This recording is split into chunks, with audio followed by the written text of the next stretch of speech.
બનાસકાંઠા જિલ્લામાં અકસ્માતોનો સિલસિલો યથાવત જોવા મળી રહ્યો છે। ત્યારે આજે પાલનપુર અમદાવાદ હાઈવે પર ભડકાવાડા પાટિયા પાસે ટ્રેલર, ટ્રક અને બલેનો વચ્ચે અકસ્માત સર્જાયો હતો। આ ટ્રિપલ અકસ્માતમાં બાળકી અને મહિલા સહિત 4 લોકોના મોત તેમજ 2 લોકો ગંભીર રીતે ઘાયલ થયા છે।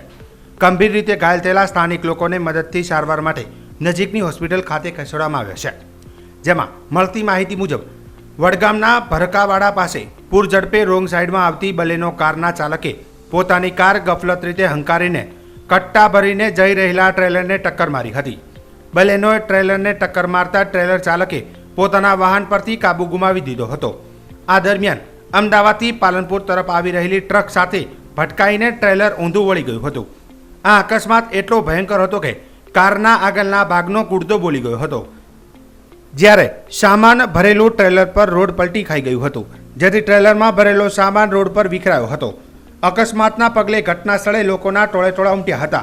સ્થાનિકોએ પોલીસને જાણ કરતા પોલીસ તાત્કાલિક ઘટના સ્થળ પર પહોંચી મૃતદેહોને પીએમ અર્થે ખસેડી આગળની તપાસ હાથ ધરી હતી। ત્યારે વડગામના પીએસઆઈ એનવી રહેવરે જણાવ્યું હતું કે આ અકસ્માતમાં 4 લોકોના મોત થયા છે, જેમાં 3ના ઘટના સ્થળે જ મોત થયા છે, જ્યારે એકનું સારવારમાં મોત થયું છે।